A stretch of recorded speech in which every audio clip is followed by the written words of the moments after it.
क्या दोस्तों आपका भी सिलेबस अधूरा है? देख रहे हैं आप कि धीरे धीरे समय कम होते जा रहा और एग्जाम करीब आते जा रहे और इधर सिलेबस अधूरा पड़ा हो, तो रुकिए दोस्तों, मैं आज इस वीडियो में बताने वाला हूं वो तरीका जिससे आप अपना सिलेबस जल्दी से, स्मार्टली और बिना टेंशन के कवर कर सकते हो। दोस्तों ये कोई मोटिवेशनल बात नहीं है, मैं जो आपको बताने वाला हूं ना, ये सारे टिप्स साइंटिफिक और प्रूवन है। तो चलिए दोस्तों शुरू करते हैं। टिप्स नंबर 1, सबसे पहले आपको प्लान्स बनाना है और इस प्लान में आपको बहुत छोटी छोटी चीजों को ध्यान में रखना होगा। सबसे पहले आपको क्या करना होगा जानते हो? जितना सारा आपका सब्जेक्ट है, सिलेबस से तो आपको पता ही होगा कि कितना सारा सब्जेक्ट है ना? तो उन सब्जेक्ट को आप देखे भी हो, उसमें से आपको सबसे पहले सेलेक्ट करना है कुछ। आप सबसे पहले एक नोट कॉपी निकालिए और कलम निकालिए। आप क्या करेंगे? आप अपने हार्ड सब्जेक्ट का एक लिस्ट बनाएंगे या हार्ड चैप्टर का एक लिस्ट बनाएंगे। सभी सब्जेक्ट में ऐसे ही करना है, यानी हार्ड चैप्टर का आपको क्या करना है? एक लिस्ट बनाना। फिर मीडियम चैप्टर का एक लिस्ट बनाना है और उसके बाद जो आपका आसान चैप्टर होगा ना, उसका एक लिस्ट बनाना है। यानी एक जगह पे तीनों का लिस्ट बना लेना है और आपको उसी आधार पर पढ़ना है मेरे दोस्त। उसके बाद आपको क्या करना है? एक अच्छा सा टाइम टेबल सेट करना है। वैसा टाइम टेबल सेट नहीं करो जो आप कर नहीं सकते। आप सबसे पहले अपने आप से पूछिए कि हम फ्री कब रखते हैं। जब से आप फ्री रहते हो उस टाइम से आप कम से कम 7 से 8 घंटा का एक टाइम टेबल सेट करोगे, ठीक है? और उस टाइम टेबल में आप सबसे पहले इस चीज को जरूर लिखोगे कि जो हार्ड चैप्टर है आपका, जिस टाइम आपके दिमाग फ्रेश होगा उस टाइम उस चैप्टर को आप कवर करोगे। उसके बाद फिर मीडियम चैप्टर को कवर करोगे, उसके बाद आसान चैप्टर को आप कवर करोगे। इस तरह से आपको करते हुए जाना है। देख लेना दोस्तों सिलेबस कितना आसानी से कवर हो जाएगा और इस बार का आप टॉपर भी बन जाओगे। और हम लोग बात करते हैं दूसरे टिप्स की, लक्ष्य तय कर, यानी अपने गोल को सेट करने पर कि मुझे पर डे यानी रोज क्या पढ़ना है। अगर कल मेरे को क्या पढ़ना है तो आज ही हम उस चीज को सेट करेंगे कि कल मैं उस टॉपिक को कवर करने वाला हूं, उस सब्जेक्ट का उस टॉपिक को कवर करने वाला हूं, है ना? इस तरह से आपको एक गोल सेट कर लेना है कि अगले घंटा में क्या करूं, यानी हर एक घंटे का आप एक गोल बनाइए, तभी कुछ होगा। और उस गोल को जब तक कंप्लीट नहीं करोगे तब तक आप पढ़ने नहीं छोड़ोगे, तब तक आप अपने स्टडी रूम से नहीं उठोगे। ये चीज आपको ठान लेना है, तब कुछ होगा। और ना आप सोचेंगे आज थोड़ा सा क्या करते हैं, घूमने चल जाते हैं दोस्त के साथ, थोड़ा मस्ती कर लेते हैं भैया और थोड़ा गर्लफ्रेंड वगैरह से बात कर लेते, तो फिर आपका गोल जहां का तहां रह जाएगा। अगर आप खुद का गोल सेट करते हो दोस्तों तो पूरा भी आप ही को करना होगा, कोई दूसरा नहीं कर दे। समझ में आ रहा है मेरे भाई मैं क्या कह रहा हूं? और अब चलिए बात करते हैं टिप्स नंबर 3 की, इंपॉर्टेंट टॉपिक्स पर ध्यान देना है। किस पर? इंपॉर्टेंट टॉपिक्स पर ध्यान देना मेरे प्यारे बच्चों, नहीं तो फिर कुछ होने वाला नहीं है।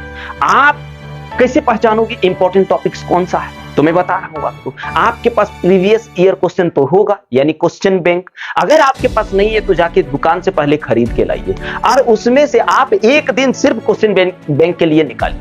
अब क्वेश्चन बैंक में देखिए कि हर क्वेश्चन, पहले सबसे पहले हर एक क्वेश्चन को देखना, हर साल वाला, कम से कम 5 साल का देखना है, ठीक है? 5 साल का देखना है। उस 5 साल में आप जब देखोगे ना, एक दिन में ही क्लियर करना है, तो आप देखोगे कि भाई ये क्वेश्चन बार बार पूछा जा रहा है, ये क्वेश्चन बार बार पूछा जा रहा है, ये क्वेश्चन बार बार पूछा जा रहा है, तो ये कौन सा चैप्टर का है? उस चैप्टर का है। ये कौन से चैप्टर का है? उस चैप्टर का है। यानी हम देख रहे हैं कि एक ही चैप्टर से एक साल में लगभग 5 से 6 क्वेश्चन पूछ दिया है, तो आप उसको इंपॉर्टेंट चैप्टर के रूप में टिक लगा दोगे और उसको ज्यादा से ज्यादा कवर करोगे, उसको ज्यादा से ज्यादा पढ़ोगे। फिर आप मिलाओगे उससे थोड़ा कम, उसके बाद उसको पढ़ोगे। और जो चैप्टर से एकदम नहीं पूछा है वहां पे उसको कैंसिल आउट करो, कोई फायदा नहीं है उसको पढ़ के मेरे दोस्त, ठीक है? यानी आप बोर्ड एग्जाम या जो भी एग्जाम दे रहे हैं उस आधार पर चलिए, आप 100% क्लियर करेंगे और सिलेबस तो चुटकियों में खत्म हो जाएगा।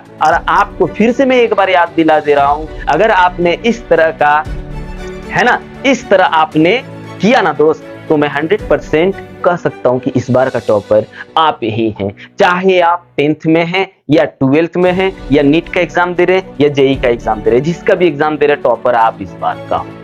उसके बाद क्या करना है? Active learning. यानी कि आप क्या करोगे? जितने सारी चीज पढ़े, देखिए सिर्फ पढ़ना आपको नहीं है, जितने सारी चीजों को आपने पढ़ा ना, उस चीज को आप फिर से लिख लिख करके पढ़िए। क्या करना है? लिख लिख करके पढ़िए। उसके बाद लिख लिख करके पढ़ने के बाद आपको थोड़ा मोड़ा तो याद हो जाएगा, और जब थोड़ा मोड़ा याद हो जाएगा ना दोस्तों, तो फिर आप दोस्तों को समझाने की कोशिश करिए। जब आप उस चीज को फिर से दोस्तों को समझाने की कोशिश करोगे ना, तो फिर याद रखना मेरे दोस्त, वो चीज स्टेबल हो जाएगा और बहुत दिनों तक आपको याद रहेगा। उससे क्या होगा? देखिए टाइम भी बचेगा। फिर आप दूसरे जब उसको रिवाइज करोगे ना, उस टाइम थोड़ा कम ही करोगे तो चलेगा, है ना? इसलिए बोल रहे ये आधार से चलते जाओ, सिलेबस चुटकी में खत्म होगा। तो भैया आपको ये चीज करना है। और पॉइंट नंबर 6 की हम लोग बात करते हैं, यानी टिप्स नंबर 6 की बात करते हैं दोस्तों, तो वो है रिवीजन जरूर करना है। जितना ज्यादा आप किसी भी पढ़े हुए चीज को रिवाइज करोगे, वो चीज आपके दिमाग में उतना ज्यादा स्टेबल हो जाएगी। यानी आपको रिवाइज कैसे करना है? यानी 3 से 4 दिन के अंदर, 3 से 4 दिन के अंदर आपको एक बार रिवाइज करना है। यानी आप जो 1-2 दिन पहले पढ़े, उस चीज को ही रिवाइज करो। बोल सर 3-4 दिन में जितना पढ़े उतना ही करेंगे? हाँ, उतना ही करो। उसके बाद सप्ताह में 1 दिन जब लोगे ना, उस दिन इससे पहले जितना पढ़े थे सभी को रिवाइज करोगे। और मैं ज्यादा नहीं कहता हूं कि आपने अभी से एग्जाम तक लगभग 15 से 20 बार रिवाइज तो कर ही लेंगे, तो सब कुछ तो आपके दिमाग में बस जाएगा।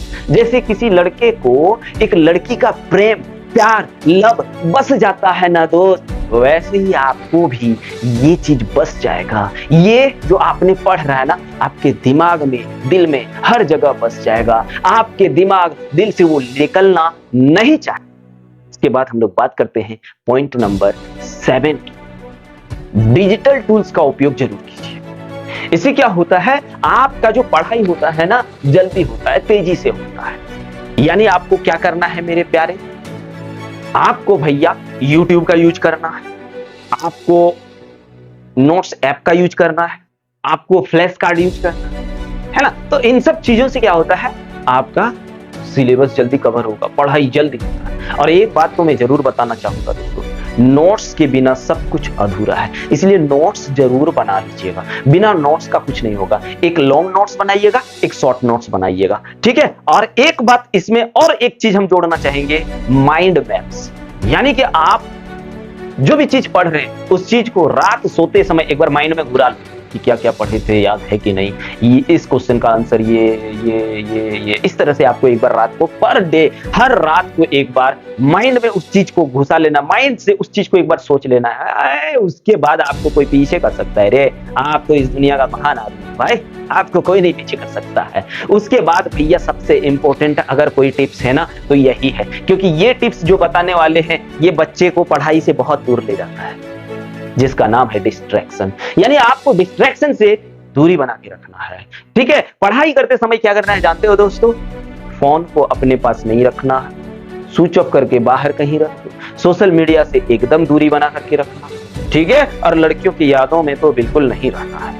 तो फिर आप अच्छे से पढ़ पाओगे, नहीं तो फिर आप अच्छे से नहीं पढ़ पाओगे। और फिर पढ़ने के लिए आपको क्या चाहिए? एक शांत सा जगह चाहिए, बहुत अच्छा शांत जगह, घर में जहां जो भी रूम आपके लिए शांत हो, वो रूम आप चॉइस कीजिए। लेकिन अच्छा लाइट होना चाहिए, नहीं तो फिर आप कैसे पढ़ोगे, है ना भैया? तो ऐसे मैं उम्मीद करता हूं कि आपको सारा टिप्स बहुत अच्छा लगा होगा। तो इन टिप्सों को आप फॉलो भी करेंगे और मुझे कमेंट करके जरूर बताएंगे। तो दोस्तों मिलते हैं नेक्स्ट वीडियो में। जय हिंद।